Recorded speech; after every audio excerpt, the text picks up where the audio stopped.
Like every nation, the United States has a right to control who enters our country and to keep out those who would do us harm. The backdoor Muslim ban 2.0. It is the same old fear, hatred, and intolerance that we've seen from this administration since day one. The president, of course, tweeted afterwards in all caps, "See you in court."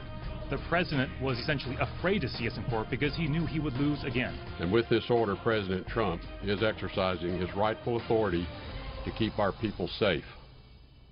Ooh, a tsunami of posturing. Well, after several weeks of delays, the Trump administration delivered a new executive order today, one that restricts arrivals from 6 Muslim-majority nations, not 7.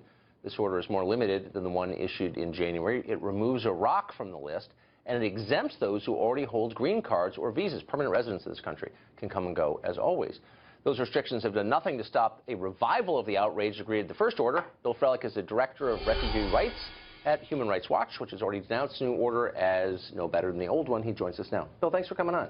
Thank you for having me. So here's what's different about the new order. Iraq is not on the list. And what's interesting to me is why they're not. And so the administration says, well, actually, the government of Iraq has changed its policies and is going to help us vet travelers from Iraq to the United States.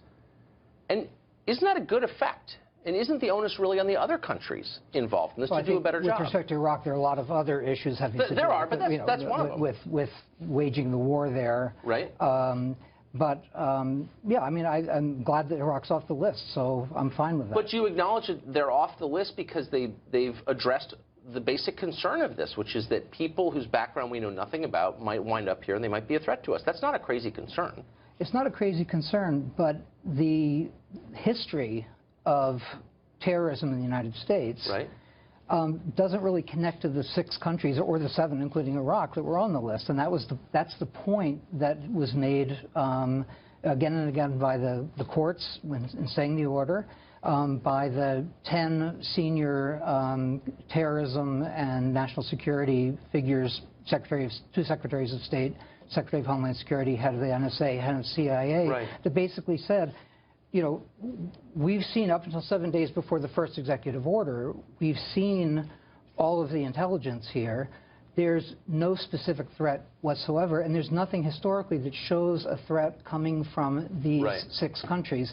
In fact, you know, the terrorist attacks that have come in the United States have come from completely different countries. So that's not entirely true, actually. But leaving that aside, I mean, 9/11 was Saudi Arabia. But that's kind of the point I'm making, actually. I mean, 9/11 had never happened before. Just because something hasn't happened before doesn't mean that it won't happen. A. B. There is actually quite a name every other country in the world. Well, there's quite a longitudinal study on this, and it's called Western Europe. And Western Europe has been on the receiving end of massive immigration from all of these countries. And terrorist attacks have overwhelmingly come from citizens of those Eastern European countries. Well, as in this case in the United States. Absolutely. The overwhelming majority of terrorist attacks in the United States have happened by U.S.-born and naturalized U.S. citizens. Oh, and naturalized, right. People from those countries. No, but Timothy McVeigh... Timothy McVeigh is one example. Okay, but there are Dylan Roof.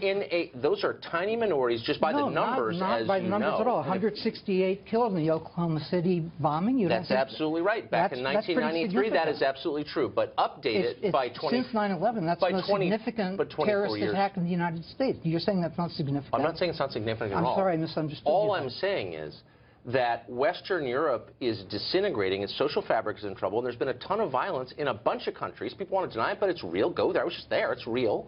And it's happening because they moved a ton of people from that region, those countries, into their countries, and they're paying a massive cost for it. So it's not crazy to worry about this, and it's not Islamophobic to worry about it. Are you talking about terrorist threats, or are you talking about cultural disruption? I'm talking about terror threats. I'm talking about rioting. I'm talking about a massive spike in crime in a bunch of these countries. People lie about, but it's totally real and measurable. And so here's what I guess I object to at its core. You might think this is the best way to protect the country. That's legitimate. But to write it off as Islamophobic or bigoted for people to have these concerns is itself bigoted and dumb. Okay, let's talk about what was on the table. During the presidential campaign, President Trump repeatedly, you know, it's no secret to anyone, said he wanted a total and complete shutdown of Muslims' entry to the United States. That's correct. That's a quote. Yes. Okay, and this, he actually spoke to former New York City Mayor Rudy Giuliani which again is a matter of record, and looked for a way to make it look legal, to be able to do the Muslim ban that he wanted. Okay, but this isn't a Muslim ban. It's not even close to a Muslim ban. But why are we calling it a Muslim ban? We're calling it because Trump himself called it that. Is this a ban of all Muslims? This is not a ban of all Muslims. Is it even close to one? But it's the political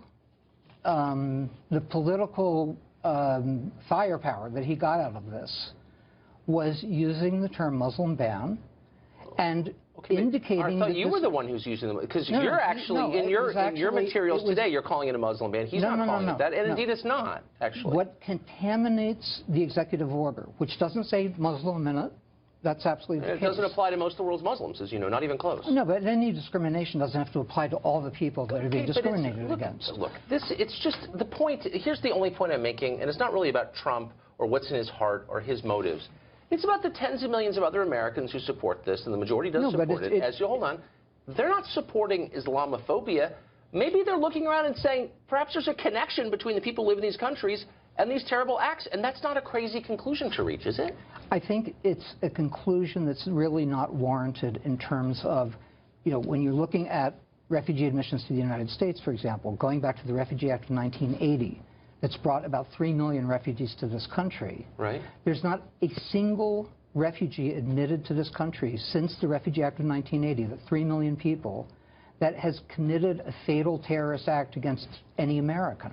Really? But how many have been arrested? How many have been? That's a Cato Institute libertarian, as you know. Oh, a think tank said it. Okay, then it must be true. But I've lived here too long to be impressed by that. But let me just say this: you can't. And it was also in the brief by the 10. So how many arrests of Somali refugees in Minnesota or their descendants have we seen in the past 5 years, as compared to? You're talking about past. You're cherry picking. Not cherry picking. There have been a ton of Somali refugees moved into Minnesota.